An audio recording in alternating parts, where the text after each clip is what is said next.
저희가 오늘은 코딩 교육 얘기를 하려고 했잖아요. 그래서 코딩 교육에 관해서 이제 전문가를 모셨는데요. 그 전문가분이 바로 옆에 계신 장재석 선생님이십니다. 이게 제가 여러분들 웃을 수도 있는데 진짜 전문가예요. 제가 간략하게 이력을 먼저 소개해 드릴게요. 네. 첫째는 카이스트 학사에서 전자공학을 전공했고요. 그리고 카이스트 석사에서 디지털 영상 처리를 전공해서 코딩을 많이 하셨죠. 그쵸. 그리고 나서 저는 이제 현대자동차에 있다가 퇴사를 했는데, 장재석 선생님께서는 그 당연한 국내 대표 기업인 삼성전자에서 이제 소프트웨어 개발자로 근무를 하다가 거기에서 이제 소프트웨어 인증 시험인 프로페셔널 등급도 이제 획득을 하고 해군사관학교에서 공학 관련 교수님도 했던 경험이 있어요. 그러다가 이제 선생님이 좋아서 퇴사를 하게 된 경우라서 저희들은 다 대기업을 다니다가 그만둔 경력을 가지고 있습니다. 그래서 정말 현업에서 실제로 코딩을 끝까지 하면서 현업까지 했던 전문가였기 때문에 여러분들에게 그 코딩 교육이 어떤 느낌인지, 그게 나중에 어떻게 쓰이는지, 주변에 개발자 친구들도 되게 많으시잖아요. 주변에 친구들이 거의 다 개발자죠. 그쵸? 네. 그래서 여러분들에게 진짜 솔직하게 설명을 드릴 수 있을 것 같아서 고심 끝에 선정한 게스트가 장재석 선생님입니다. 진짜예요, 여러분들. 이럴 줄 알았습니다. 한 분 계시네요. 이럴 줄 알았습니다. 네, 그쵸. 그래서 진짜 솔직하게 선생님이기도 하니까 좀 더 편하게 말씀드릴 수 있을 것 같아서 제가 여러분들이 궁금해하실 만한 그 몇 가지 질문들을 모아봤거든요. 그래서 기본적으로 저희들이 이야기를 하고, 그리고 나서 여러분들이 좀 더 궁금한 내용을 함께 공유하는 시간으로 갖도록 하겠습니다. 네, 해보겠습니다.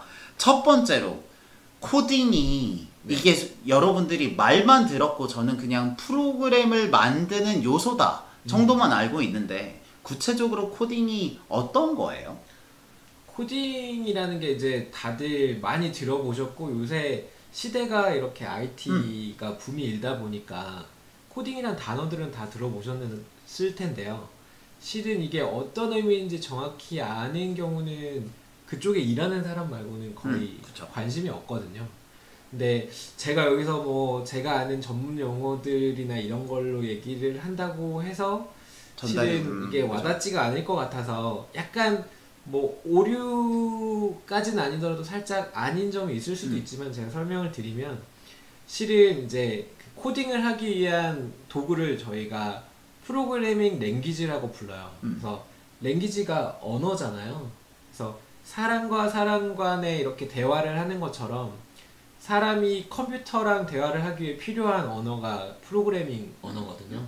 그래서 그 언어로 실은 코딩이 별게 아니고 그 컴퓨터한테 너 이런 일을 해 라고 시키기 위한 언어를 배우는 거예요. 그래서 뭐 강아지한테 저희가 훈련을 시킬 때 앉아, 그 다음에 일어서, 들어 누워, 뭐 이런 거 시키는 것처럼 컴퓨터한테 그런 일들을 시키기 위해서는 컴퓨터가 알아들을 수 있는 언어가 필요할 거잖아요. 그래서 언어를 배우고 그 언어로 일을 시키는 과정이라고 보시면 됩니다. 그래서 언어를 배우는데 그 대상이 사람과 사람 사이가 아니라 그냥 사람과 컴퓨터 사이의 관계다라고 생각해 주시면 좋을 것 같아요. 저 그냥 편하게 질문할게요. 네. 그러면 프로그래밍 언어가 여러 개라는 건, 예를 들면 컴퓨터 뭐 노트북과의, 그러니까 모바일과의 언어 따로, 컴퓨터 언어 따로, 뭐 서버 언어 따로, 이렇게 다양하게 있는 거예요? 언어가 왜 여러 개예요? 여러 개인 이유는 실은 말씀하신 대로 목적에 따라 나뉘기도 하고요. 저희가 이제 뭐 다양한 거 많이 들어보셨을 건데, 뭐 C, 자바, 파이썬, 요새 파이썬이 유명하니까요. 뭐 많이 들어보셨을 텐데 다 목적이 다르고요. 다 하는 역할들이 다르고 말 그대로 장단점이 다 있어요. 그래서 그런 것들은 사람과 사람 사이의 언어도 발전을 하잖아요. 왜 제가 놀랬던 것 중에 하나인데, 저 어릴 때 짜장면이 지금 자장면도 표준어가 됐고 짜장면도 표준어가 됐잖아요. 그것처럼 언어들도 컴퓨터랑 얘기를 하다 보니까 이거 좀 더 뭔가 쉽게 얘기했으면 좋겠는데, 근데 이거는 부족한데, 이런 것들이 있을 때 발전해온 거라서, 그리고 목적이 하나 추가되면 또 발전해오고 이런 거라서 다양한 언어가 있습니다. 그러면 코딩을 배운다는 건 한 개의 언어를 배우는 게 아니네요. 그러니까 실은 많이 한개 언어일 배워져. 수도 있어요. 그러니까 기본적으로 한두 개의 언어를 통달을 하면 다른 언어가 좀 더 쉽다 이런 느낌인 거죠. 아무래도 그렇죠. 저희도 뭐 영어 잘하면 영어와 관련된 뭐 스페인어라던가 이런 것도 그래도 어느 정도 따라오잖아요. 뭐 네. 비슷한 것도 많고 그런 맥락이라고 보시면 돼요.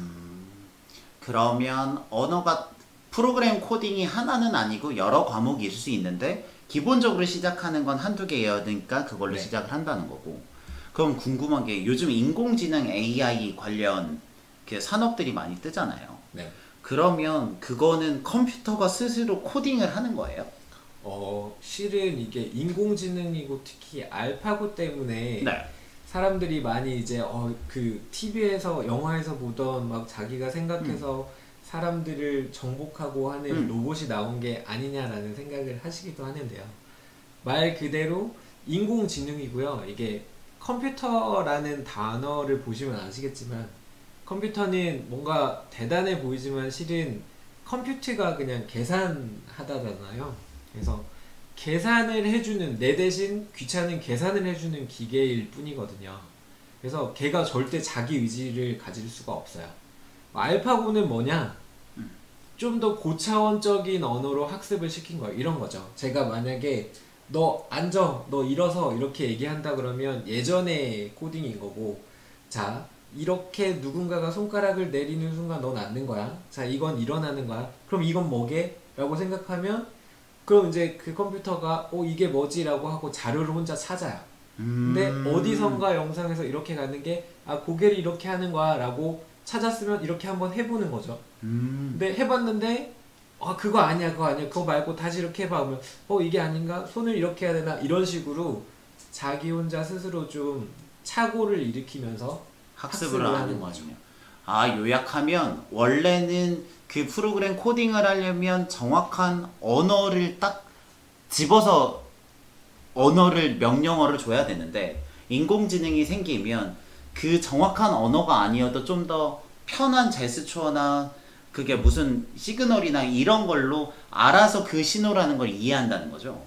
실은 그렇게 할 수도 있고요. 그게 이제 다양한 것들인데 이게 저희 이제 자꾸 어려운 쪽으로 가기 전에 말씀을 드리면 그 레벨이라는 게 있어요. 예를 들면 하이 레벨은 사람하고 가까운 거고 로우 레벨은 컴퓨터하고 가까운 거예요. 그래서 저희가 강아지랑 대화할 때 앉아 일어서 하는 거는 실은 하이 레벨인 거죠. 근데 왜 그 강아지랑 정말 강아지의 언어로 대화를 시도하는 분들 혹시 보신 적 있어요? 뭐 멍멍 왈왈 이렇게 멍멍멍 해서 어떻게든 뭔가 대화하는 것처럼 하면 실은 그거는 컴퓨터에 가까운 얘기를 하고 있는 거죠. 그래서 사람과 친근한 거를 보여주기 위한 것들도 있고 근데 내부적으로는 결국 다 같은 의미들이 있거든요. 그럼 저는 질문이 있어요. 그러면 AI가 많이 발달하면 사람이 코딩을 그럼에도 불구하고 해야 되는 거예요? 실은 이게 또 코딩이라는 것 자체는 기계가 하게 될 수도 있어요. 코딩은 기계가 네. 할 수도 있죠. 그 코딩의 윗 레벨에서 얘기하는 게 저희가 프로그래밍이라고 부르는데 그 프로그래밍은 이제 어떤 식으로 코딩을 할 건지 설계도 하고 뭔가 다양한 것들을 고민하는 거고 실제 코딩은 그 고민한 내용을 정말 언어로 옮기는 작업을 하는 거예요. 지금은 어쩔 수 없이 사람이 컴퓨터한테 내가 이 일을 시켜야지라는 생각을 하고 그걸 손으로 직접 쓰는데 나중에는 정말로 이제 개발하는 사람이 내가 이번엔 얘한테 이런 일을 시켜야겠어 라고 자 너 이렇게 해 하면 그걸 누군가 기계가 대신 해줄 수 있는 거죠. 기계의 언어로. 그렇지만 전체적으로 계획을 짜는 건 여전히 사람이 하는 가능성이 높다는 거죠. 아무래도 그럴 가능성이 있어요. 창작의 영역이기 때문에 코딩도. 그러니까 한마디로 지금은 우리가 수학 문제집을 풀 때 우리가 우리 손으로 다 푸는데 네. 이게 코딩이 되고 이게 자유로워지면 너 이거 풀어 하면 기계가 그걸 풀어줄 수는 있지만 무슨 문제집을 어디까지 언제까지 풀고 그런 전체적인 계획은 여전히 사람이 해야 될 수도 있겠다. 뭐 그런 그렇죠. 느낌인 네. 거네요. 그런데 요즘은 여러분들도 아시겠지만 코딩 교육 되게 많이 하는 것 같아요. 여러분들 중에서 코딩 교육 하고 있다 손 혹은 하고 계신 분들 계세요? 요즘은 제가 봤을 때 왠지 코딩이 이런 것 같아. 공부는 아닌데 공부에 도움이 될 것 같은 느낌. 그런 느낌 아니세요? 제가 느낄 때 코딩이 반 공부 같은 느낌인 것 같거든요. 그쵸? 그래서 요즘 코딩하는 학원들이 되게 많은데 네. 이게 왜 필요하고 이렇게 왜 많아졌을까요? 아마 실은 학원들이 많이 생기게 된 거는 저희가 생각해 보면 아마 학교에서 필수 과목으로 정보가 들어갔기 때문이 아닐까 싶기는 해요. 네. 근데 언제 무슨 학교 때 필수로 들어갔어요? 초등, 중등에 들어갔어요. 필수를. 네, 물론 이게 이제 들어간 지 얼마 되진 않았고, 근데 세계적인 추세를 좀 보면 우리나라는 좀 늦은 편이고요. 이제 미국이나 다른 유럽이나 이런 국가들에서 미리 예전부터 어릴 때부터 코딩 교육을 강조하고 있고, 여러분 많이 들어보신 뭐 스티브 잡스나 빌 게이츠나 이런 사람들이 코딩에 대한 엄청난 강조를 많이 하잖아요. 근데 그 가장 기반을 두는 근거를 들어보면 논리적인 사고력을 가장 차근차근 실험해 볼 수 있는 영역이 코딩이라고 다 얘기를 하거든요. 그래서 실제로 코딩에 대한 게 논리적 사고력을 기르는데 아주 좋은 효과를 갖고 있습니다. 코딩이.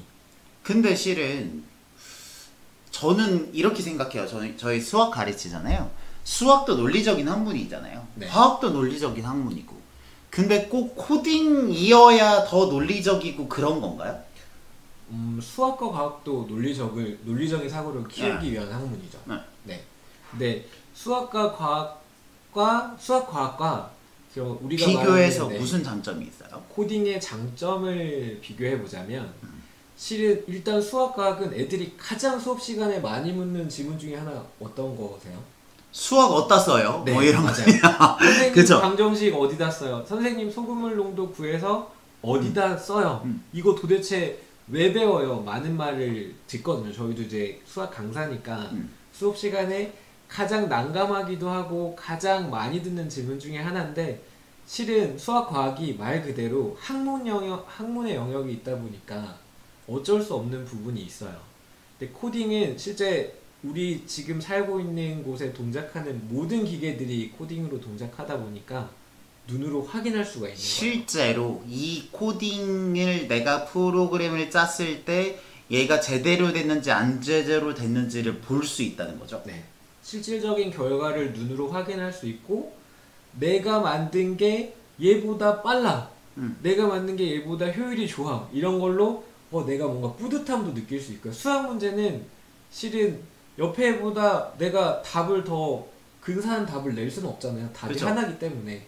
물론 어려운 문제 풀고 못 풀고의 정도는 있겠지만 그래서 코딩 교육의 가장 큰 장점은 그거라고 봐요. 눈으로 볼 수 있는 결과물이 바로바로 나오고 다양한 그 성취욕들이 있어요.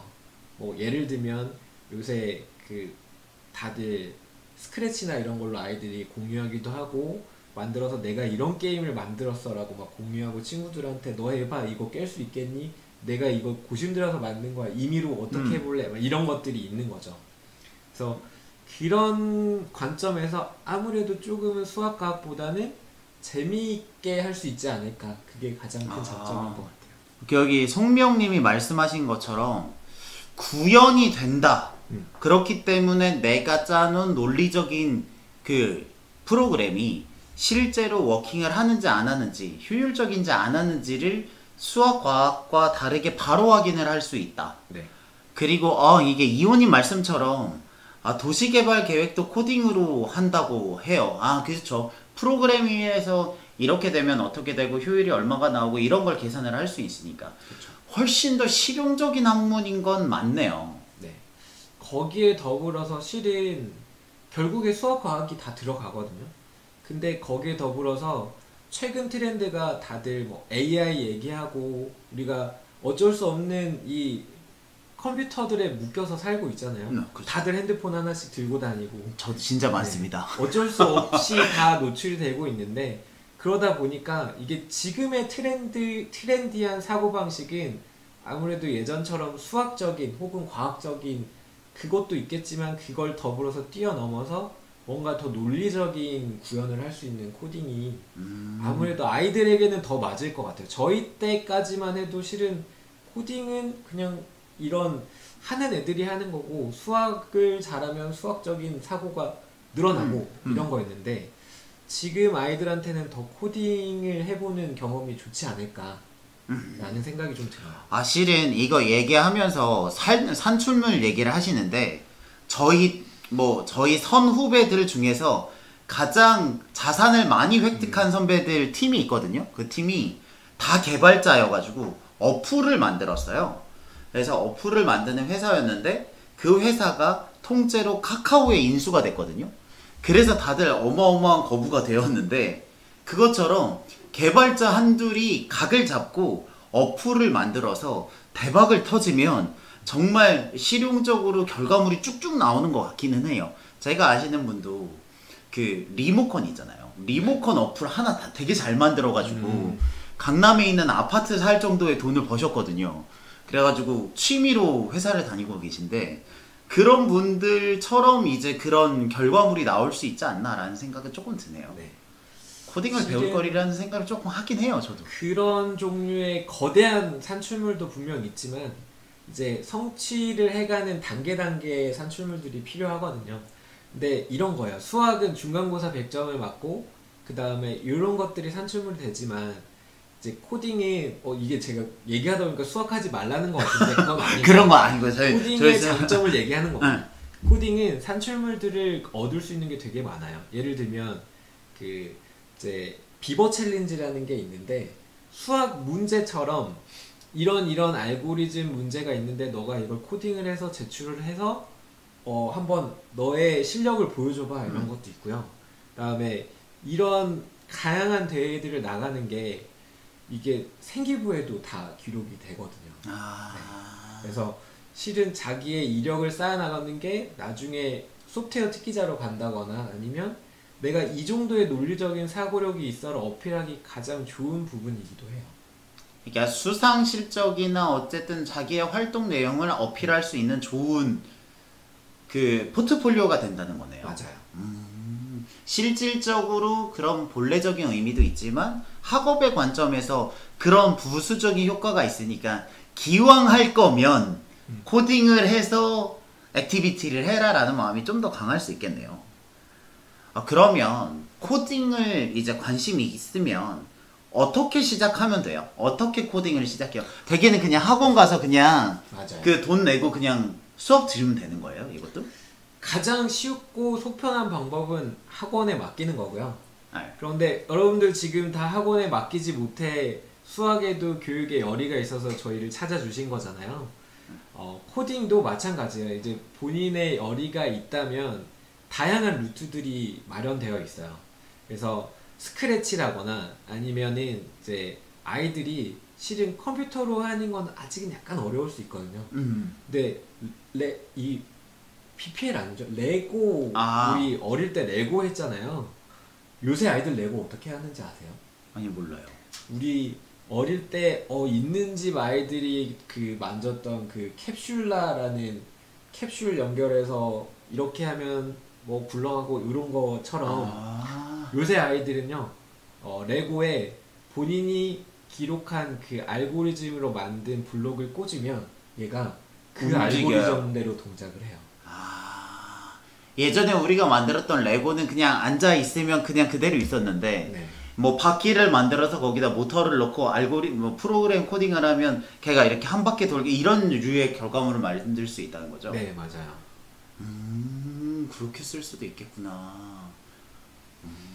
그리고 뭐 코딩 로봇이나 이런 것도 정말 많이 나와 있어서 이걸 이제 피지컬 프로그래밍이라고 부르는데 실제 눈에 보이는 걸 자꾸 자기가 하는 게 흥미 유발에 진짜 도움이 많이 되거든요. 결과물이 나오니까. 네. 그리고 에러가 뜨면 얘가 동작을 논리적으로 안 맞으면 얘가 안 움직이니까. 그렇죠. 생각하지 못했던 일이 일어나기도 하고 그걸 다시 복구해보기 위해서 열심히 노력을 하기도 하고요. 그러네요. 그러면 학원을 가면요. 이건 진짜 궁금한 건데 되게 어떤 식으로 운영을 해요? 가면 C 언어와 자바를 가르쳐요? 아, 그게 나이에 따라 다르고 상태에 나이. 따라 다르겠죠. 저희가 학원에 온다고 바로 수상수화를 알려줄 수는 없잖아요. 그죠. 네.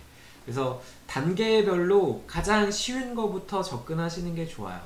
학원에서도 마찬가지고 어린 나이고 아직 접해본 적이 없으면 가장 쉬운 레벨에서부터 시작하고요.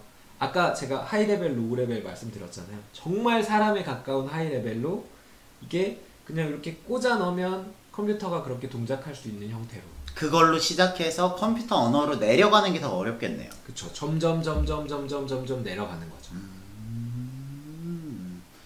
그런 저는 실은 학교에서 코딩을 배우긴 했었거든요. 근데 네. 조금 후회가 되는 게 저는 나중에 개발자로 안 살 것 같았어요.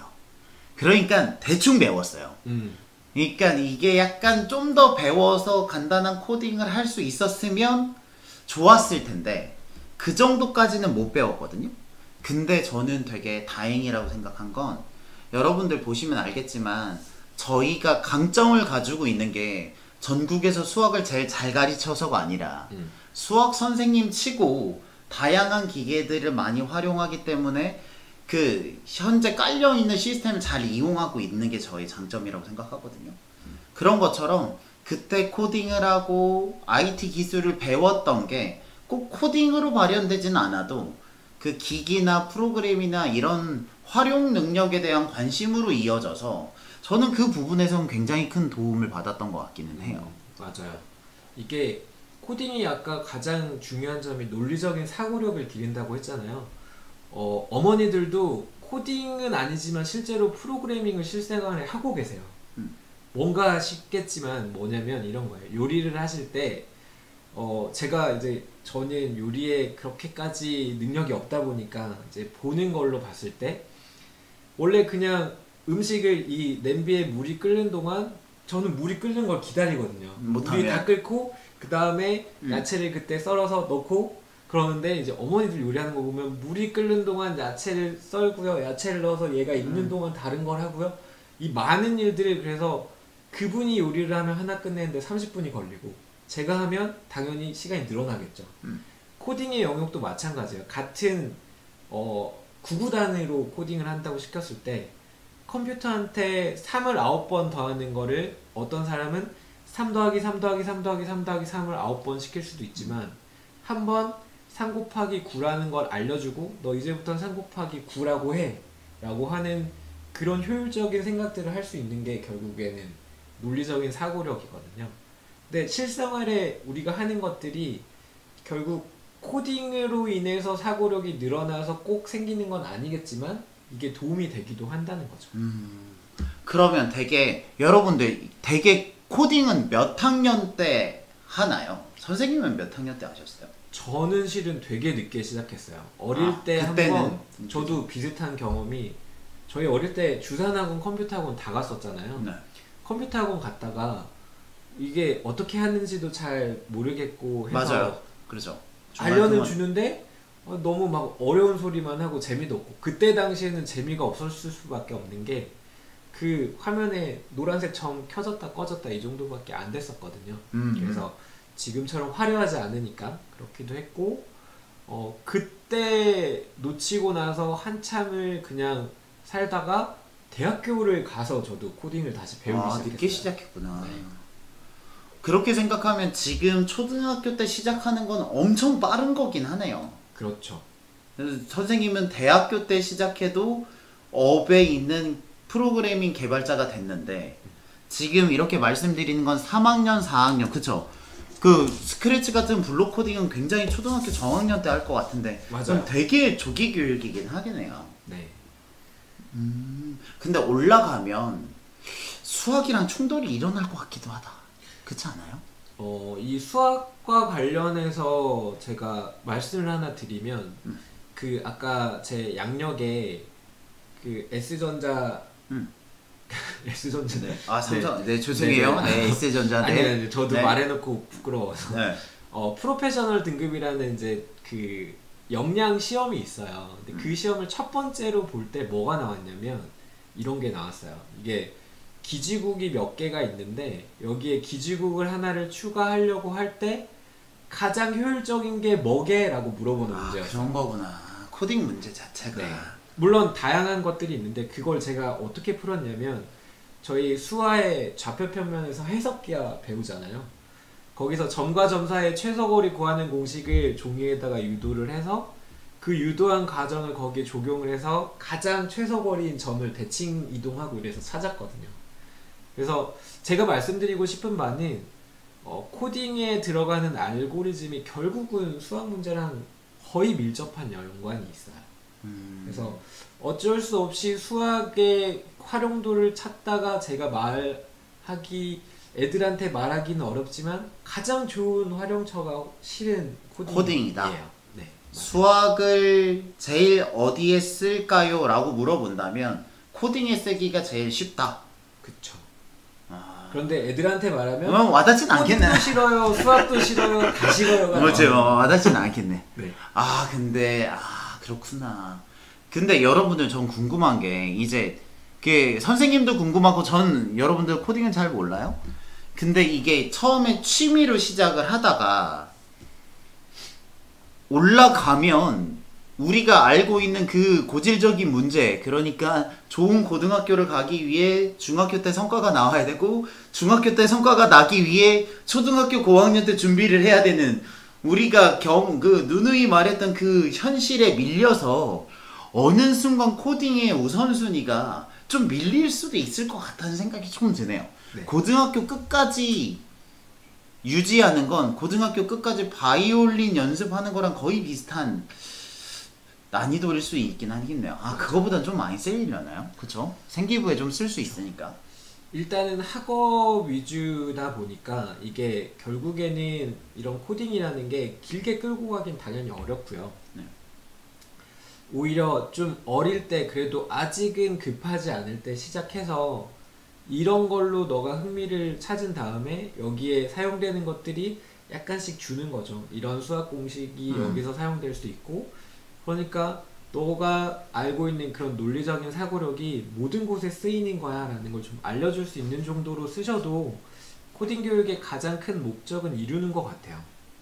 그쵸. 네, 슈퍼러닝 시스터즈님 말씀처럼 그게 자바나 스크립트는 흥미 유발이고 네, 파이썬 정도 돼야 본 게임이라고 얘기를 하시네요.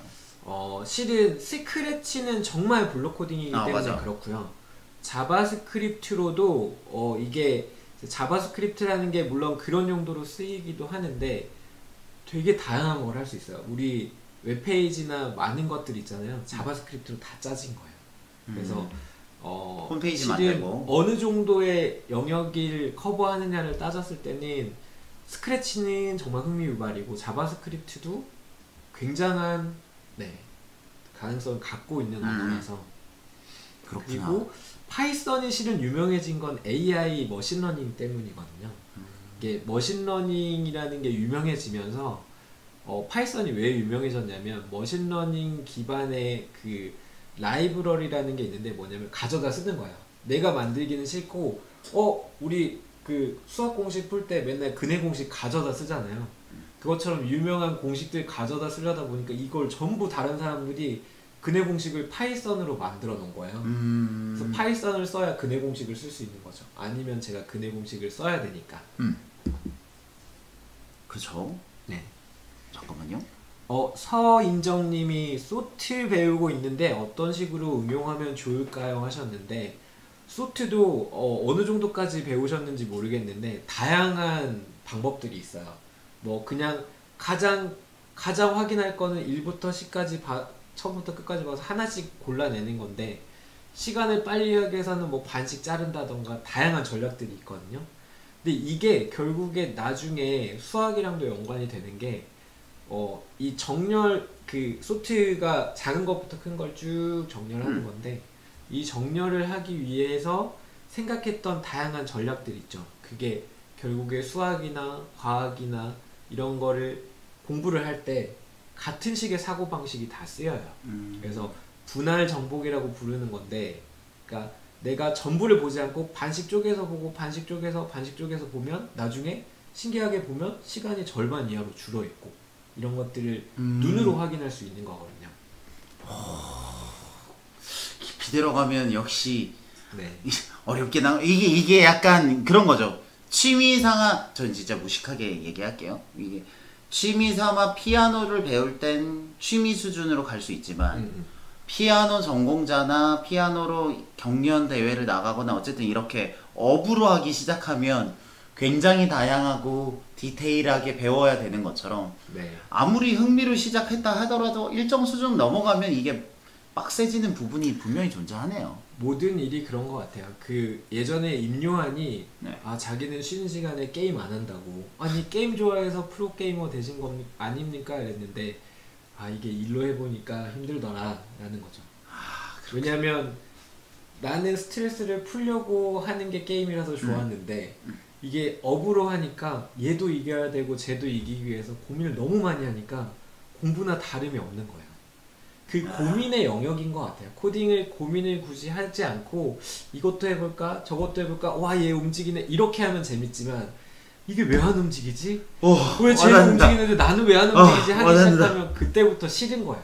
아 와닿는다. 왜 그랬냐면 저 오늘 대기자 TV의 그 방종님 에디터 편집장님이랑 유튜브 찍었다고 했잖아요. 네. 저희가 내내 했던 말이 처음에는 그냥 하고 싶어서 영상 찍을 때는 되게 재밌다가 어느 순간 이제 분석기를 보고 구독자를 보고 조회수를 보고 이게 약간 일로 넘어가는 순간부터 이게 되게 어렵구나라는 생각을 하게 되었거든요. 맞아요. 그래서 저는 가수들이 무대 공포증이 이게 뭔 말이야 노래 잘하는 사람이 왜 무대 공포증이야 라는 생각을 했었는데 그게 되게 이해가 되는 시점이 제가 유튜브를 하면서 이해가 됐는데 그 편집장님도 같은 고민을 하고 계시더라고요. 그럴 것 같아요. 그래서 처음에는 재미로 시작했지만 일이 되면 무조건 다 비슷한 양상으로 가게 되는 것 같아요.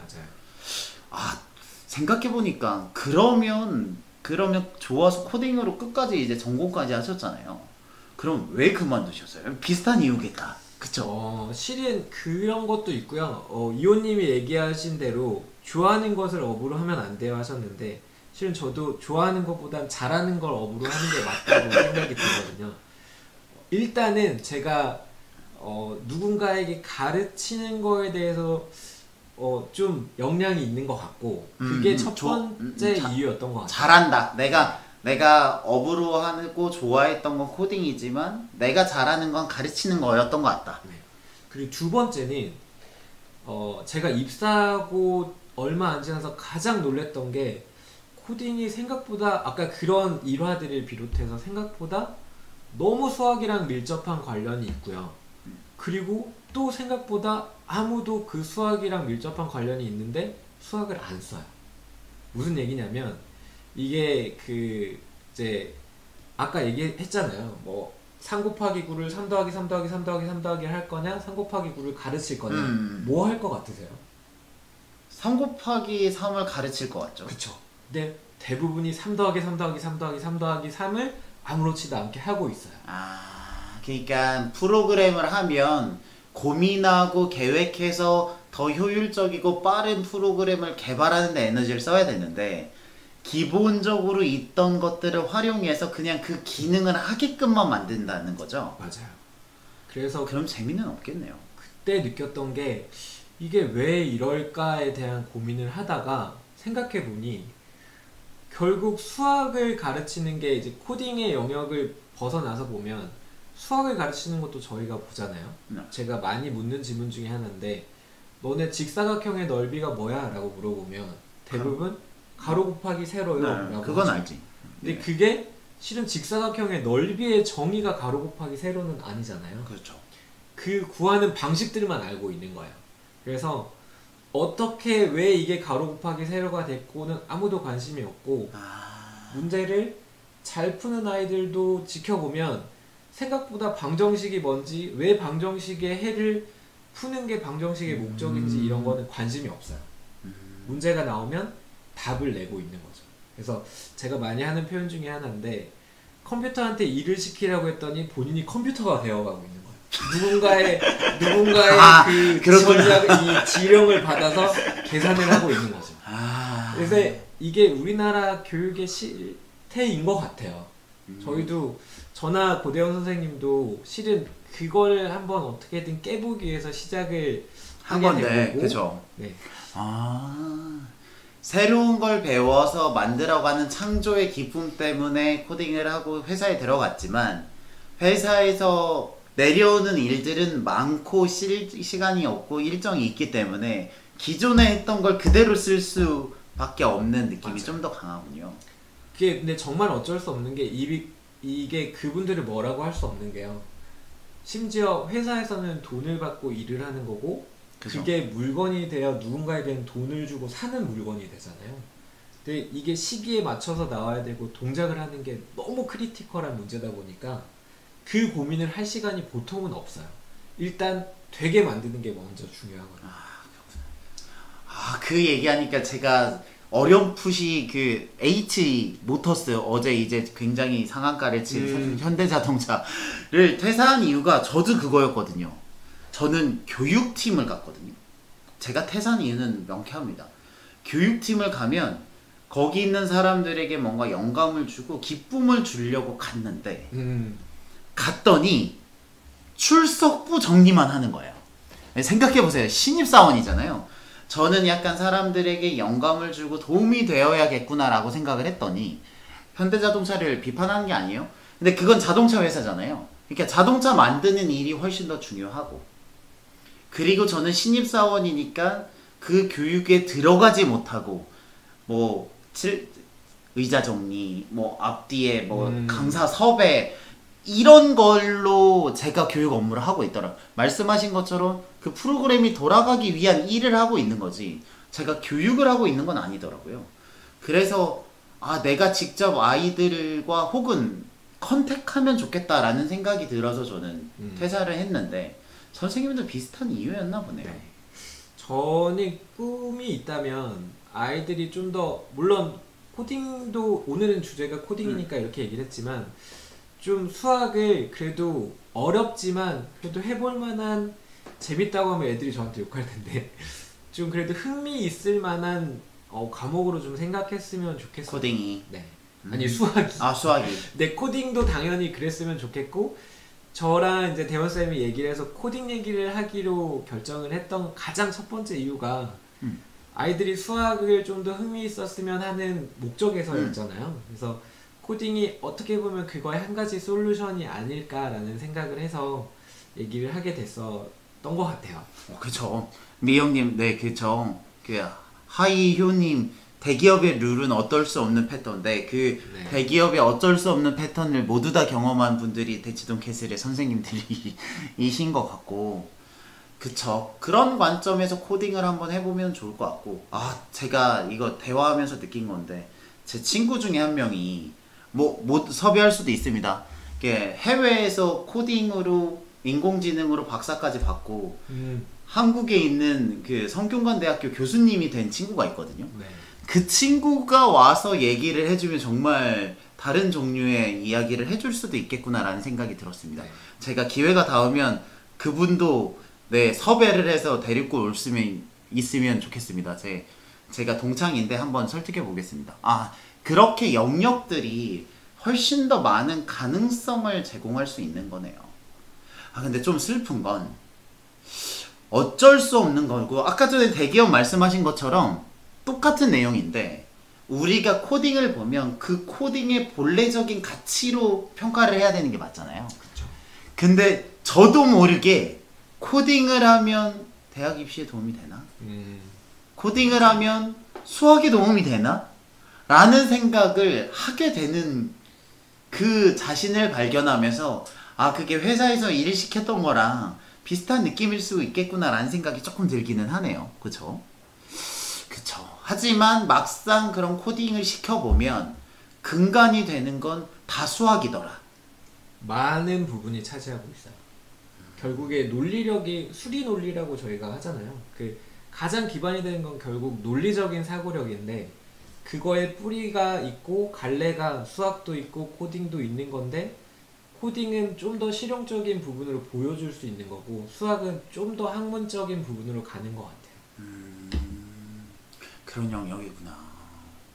코딩에 대해서 저는 개인적으로 어떤 정도 생각을 갖고 있냐면 요즘 시대들은 너무 기계 중심이잖아요. 뭐 저만 해도 가지고 있는 디바이스가 몇 개인지 모르겠어요. 맥북만 해도 한 3, 4개 막 4, 5개 있는데 그런 관점에서 컴퓨터랑 친해지는 건 필수적인 학문인 것 같거든요. 필수적인 기회인 것 같은데 그렇게 컴퓨터랑 친해지는 계기가 되는 가장 중요한 좋은 요소 중에 하나라고 생각을 해서 네.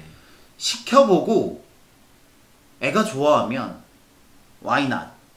이지만 어느 수준에서 그만둔다 하더라도 피아노를 배우다가 그만두더라도 들으면 아 이게 쇼팽이구나 정도는 알 수 있잖아요. 그런 것처럼 그러기 위한 교양 과목으로서 코딩을 이해해도 그러니까 투자 대비 결과물이 나오지 않아도 저는 괜찮은 분야일 수 있겠다는 생각이 조금 들기는 하네요. 아무래도 저희 때보다는 지금 아이들이 훨씬 디바이스에 익숙하잖아요. 그렇죠. 뭐 이렇게 우스갯소리로 아이가 이렇게 우유를 먹다가 안 나오면 이렇게 톡톡 두드린다던가 엄마가 안 보면 이렇게 한다던가 뭐 그런 정도로 그죠. 디바이스의 그 익숙함이 저희랑 다르거든요. 우리 전화 이렇게 표현하잖아요. 요새 아이들이 이렇게 표현하는 거 아세요? 아 이 전화는 우리 때 전화 그러네. 전화에 이걸 이렇게 안 하는구나. 이게 뭐예요? 라고 할 거야. 왜냐면 누가 요새 이렇게 전화를 Z 플립 네. 아, 네. 저희가 비싼 폰은 못 쓰고 있어가지고. 네, 그렇죠. 네. 아무래도 익숙하니까 그 익숙한 거 숫자보다는 오히려 그들은 컴퓨터나 디바이스에 보이는 면에 익숙할 거예요. 그래서 제가 추천드리는 오히려 나이 때는 어릴수록 이걸로 좀 더 흥미 유발을 시켜서 그 다음에 이게 숫자로도 좀 이어질 수 있도록 해주면 어떨까 싶어요. 그쵸. 맞아요. 그게 김소영님 말씀처럼 코딩의 입시 연관성을 염두에 두고 코딩을 생각할 수밖에 없는데 저는 개인적으로 이제 저는 입시를 안 하잖아요. 근데 여러분들 정말 코딩을 하면 뭐가 좋냐면 저는 이제 재석쌤이랑 같이 있잖아요. 여러분들 저는 그 코딩을 했던 재석쌤이랑 같이 있으니까 정말 좋은 게 뭐냐면 저희가 가르치는 업무에서 진짜 효율성이 많이 증가해요. 여러분들 생각보다 예를 들면 문자를 보내는 거 혹은 학생들 관리에 필요한 프로그램을 쓰는데 막 컴퓨터가 안 되고 막 프로그램이 오류가 나고 막 이런 거 되게 많거든요. 근데 그런 거를 재석쌤이 와서 이렇게 오류들을 다 잡아주고 프로그램을 잡아주니까 훨씬 낫거든요. 여러분들 지금 보시고 있는 이 프로그램도 저기 캡처 프로그램 있잖아요. 코딩을 하지 않아도 저 프로그램을 이해하고 설정하고 세팅하는 거 생각보다 전문 지식이 필요하거든요. 근데 재석쌤이 그런 걸 많이 도와주니까 점점 더 제가 수학 선생님이고 여기가 수학학습센터지만 여러분들이 보이시는 것보다 훨씬 더 많은 것들을 할 수 있게 되더라고요. 그래서 꼭 입시와 관련이 있지 않더라도 정말 이거는 배워두면 두고두고 많이 쓸 수 있는 기술이지 않나라는 생각을 하게 돼요. 사고력에 진짜 도움이 많이 되는 것 같아요. 저도 그 부분은 실은 여러 가지 일을 해보면서 코딩이나 수학이 결국 비슷한 건데 사고력이 증가하고 생각하는 방법을 배우는데 가장 좋은 것 같아요. 아, 이축복님, 고민 되시겠다. 그러면 학원을 보내줘야 될까요? 그러면 바꿔 질문. 학원을 가는 방법 말고 코딩을 접하거나 할 수 있는 방법도 있어요? 그렇죠. 아까 말씀드렸던 스크래치가 가장 접하기 좋은 거고요. 뭐 요새는 머신러닝이 대세니까 머신러닝 포 키즈라는 사이트도 있어요. 저희가 이게 이따가 제가 잠시 쉬는 시간에 여러분 방송 종료되기 전에 제가 이거 링크는 알려드릴게요.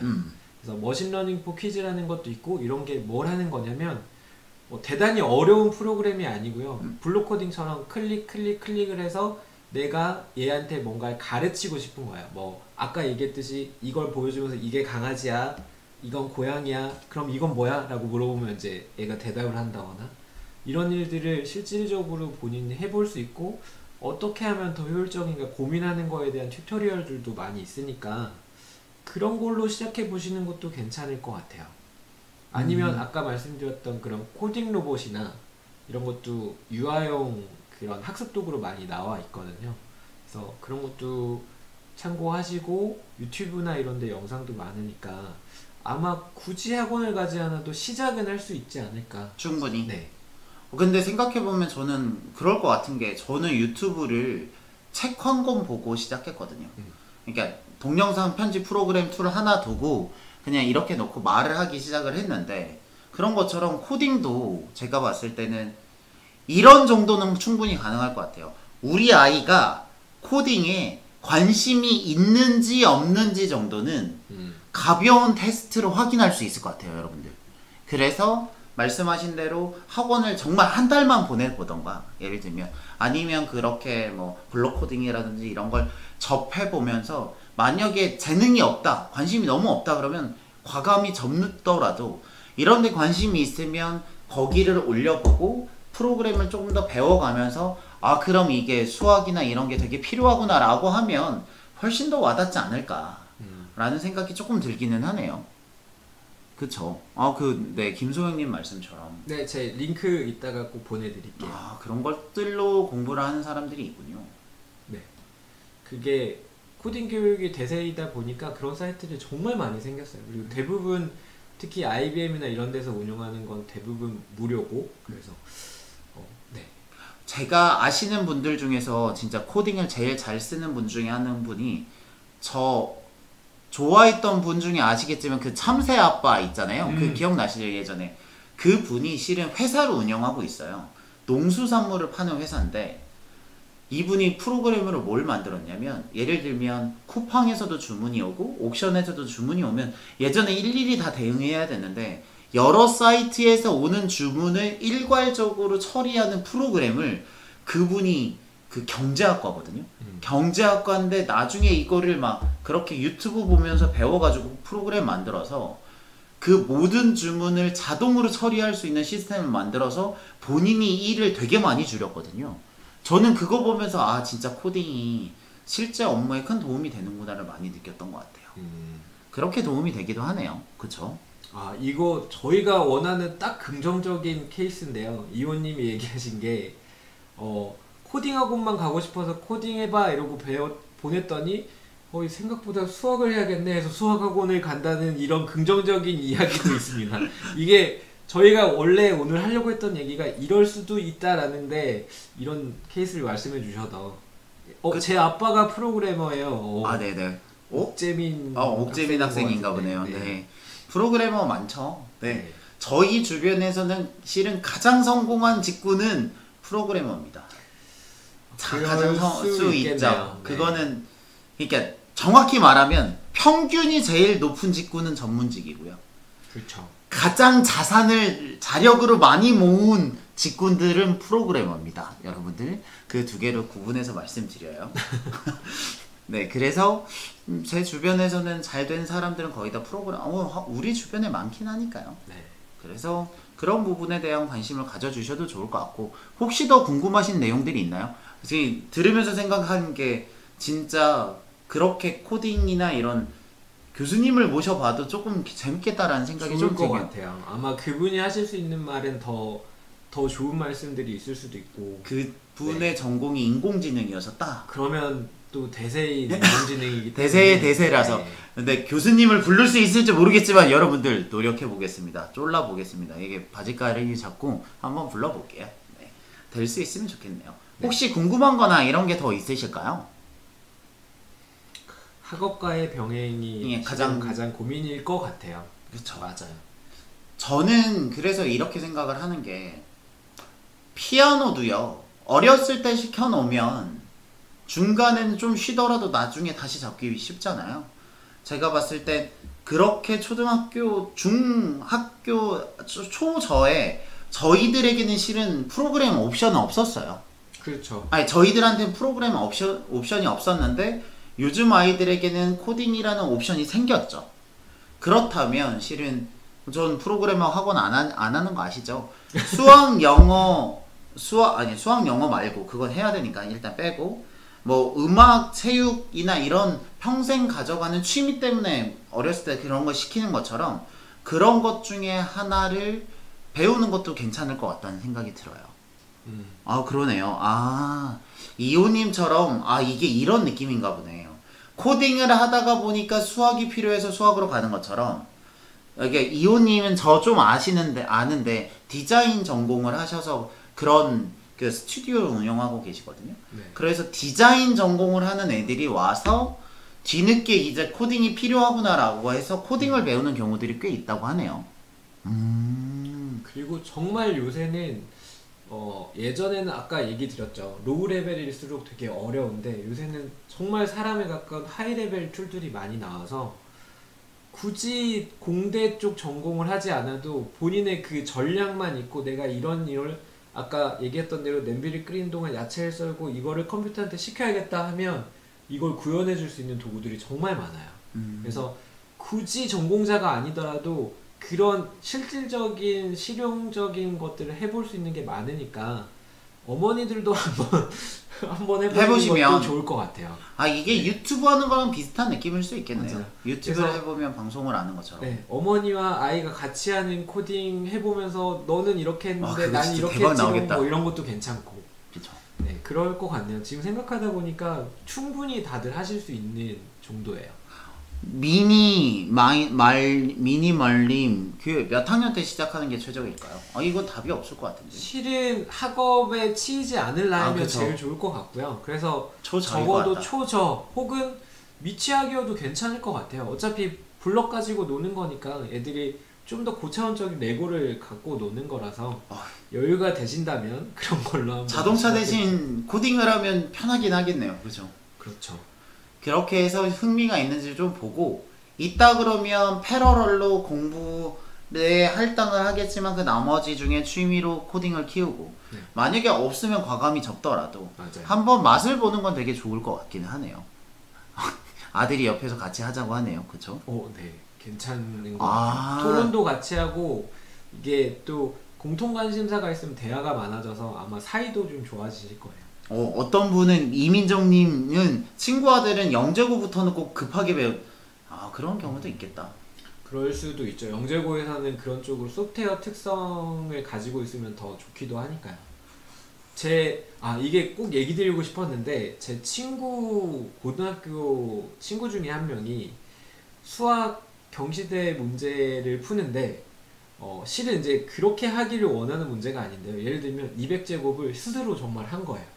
이거는 아까도 말씀드렸지만 이해 200제곱을 했어 이렇게 그런 식으로 컴퓨터가 하는 일을 본인이 할 정도로 모든 사고가 컴퓨터와 같이 돌아가는 친구였는데 그 친구가 나중에 보니까 화이트 해커가 됐더라고요. 그 화이트 해커가 이제 그 보안 전문가라고 부르기도 하고 이제 그런 친구인데 그렇게 종이 20장에 200제곱을 하던 친구가 결국 컴퓨터 쪽으로 가기도 하고 그래서 밀접한 관련이 있어요. 실질적인 관계가. 제가 경험한 겁니다. 이건 200제곱을 하는 사람이 있구나. 물론 그건 예를 든 거고 어쨌든 정말 모든 경우에 다 할 수 있는 정도의 그 노력을 하더라고요. 그렇구나. 그래서 제가 그 김경경님 만약 그쪽으로 진로를 정한다면 학원에는 꼭 다녀야겠죠. 초등 고학년은 영수학원 다녀도 조금이 바쁜지라 단기 수강만으로도 가능한지가 궁금하네요. 이거 뭐랑 같냐고 생각을 하시면 되냐면 제가 뭐 이것저것 하는데 스페인어를 잠깐 배우고 싶은데 스페인어 단기 수강으로 어느 정도 될까요? 물어보시는 거구나. 언어이기 때문에 얘랑 대화도 해보고 얘가 아니면 뭔가 다른 시도도 해보고 이런 일들이 많이 있거든요. 그래서 단기로는 뭔가 더 크기는 쉽지 않고요. 시작점을 잡아놓고 대신 욕심부리지 않고 꾸준히 하면 그게 결국에는 아까도 말씀드렸지만 이쪽으로 성과가 나지 않더라도 다양한 분야에 영향을 줄 거예요. 예를 들면 이런 거죠. 스페인어를 일주일에 한 번 1시간 하면 크게 늘진 않지만 스페인 놀러 갔을 때 한두 마디 할 수 있는 것처럼 그쵸. 코딩을 그 정도 텐션으로 배우면 내가 직접 프로그래머가 돼서 처음부터 끝까지 만들진 못하더라도 남이 만든 거를 활용하거나 그걸 보고 이해할 수 있는 정도는 되겠네요. 맞아요. 그 정도의 노력이라고 생각해 주시면 될 것 같아요. 이거 재밌네요. 여러분들 이거 재밌네요. 이게 약간 제가 갖고 있던 강박증 중에 하나가 수학 선생님이니까 꼭 수학 얘기만 해야겠다라고 생각을 했는데 생각해보면 수학 말고 다른 진로로 통해서 관심을 갖게 되면서 수학을 갖게 되는 경우도 있고 뭐 어머니들이 수학 말고 다른 공부를 시키는 것도 있으니까 제가 가지고 있는 저희가 갖고 있는 네트워크를 활용해서 공부와 되게 밀접한 종류의 것들을 조금 공유를 해도 괜찮겠다라는 생각이 드네요. 실은 이와 관련돼서 제가 다음 주에 모실 분은 저번에 예고한 대로 입시 전문가예요.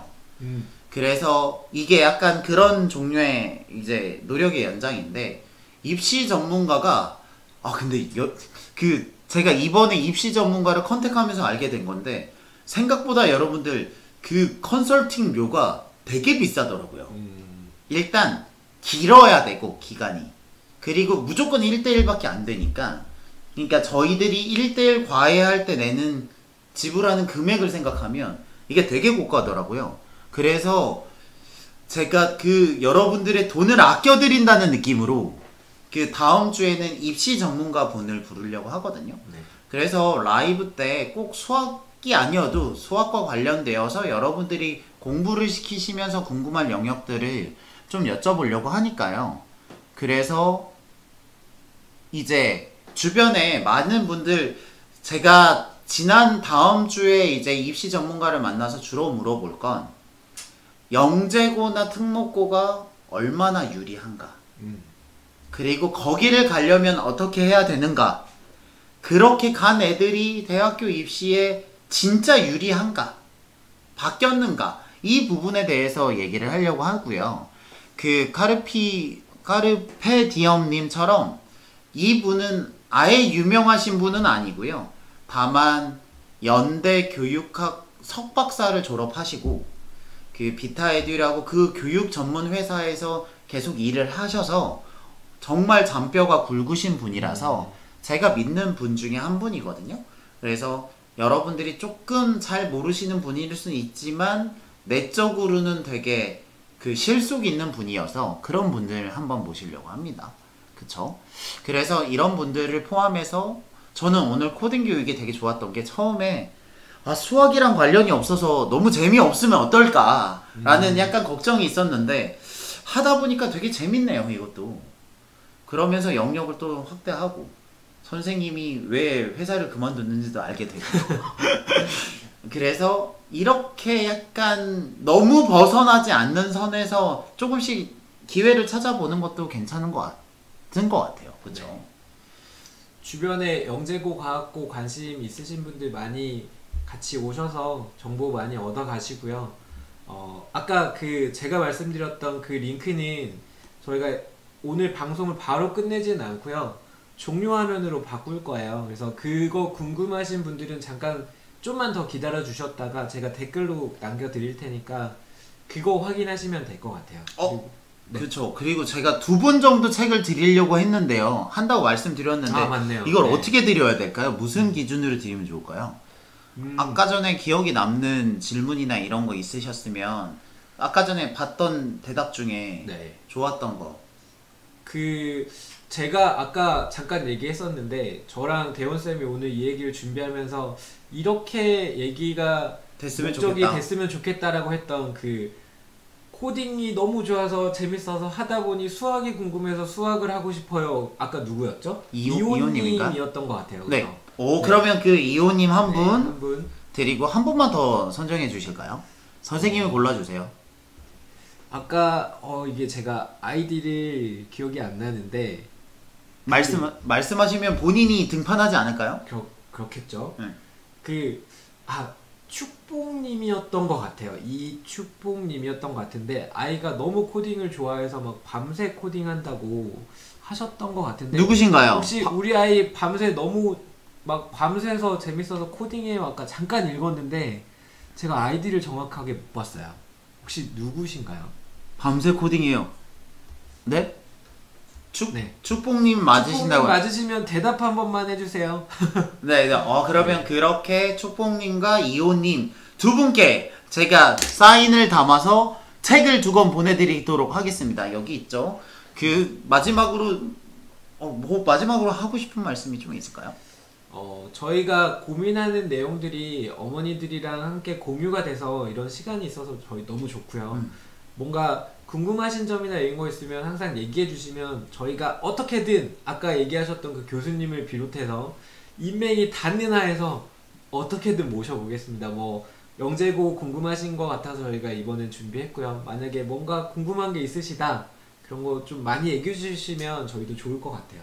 아 진짜 나중에 섭외가 되면 영재고 고등학교 선생님, 영재고 선생님 한번 섭외하면 진짜 대박 날 것 같긴 하네요. 그러니까 그런 정도, 그쵸? 네? 그러고 보니까 영재고는 아니고요.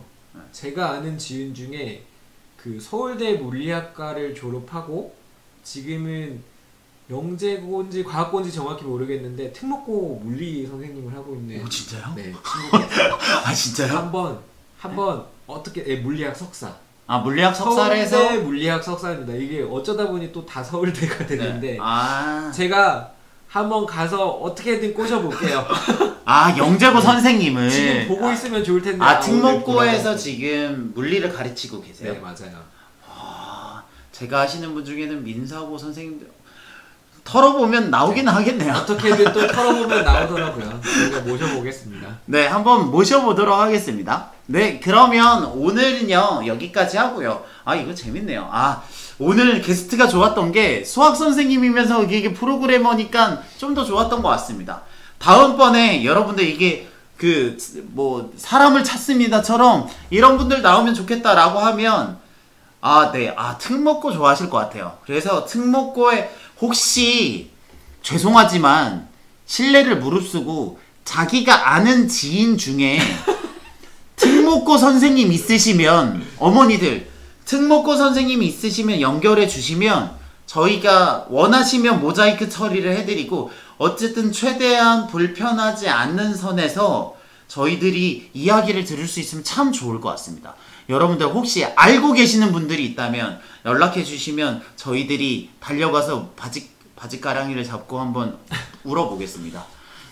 그쵸? 그것도 재밌겠다. 여러분들 아시는 분 계실 거잖아요. 그래서 네, 근데 그 물리 선생님은 옆에 수학 선생님 계시겠네요.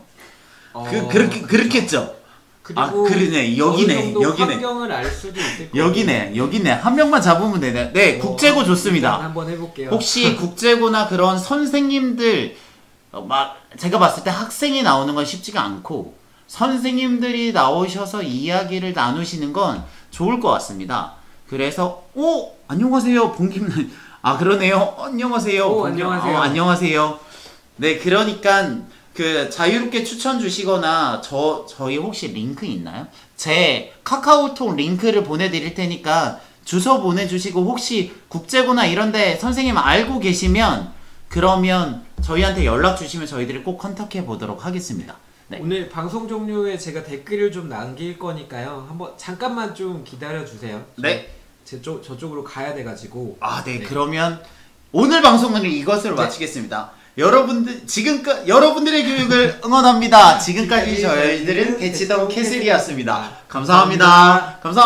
저 댓글 남겨드릴 테니까 댓글 링크 꼭 확인하세요. 네, 꼭 아시는 분 있으시면 연락 주세요.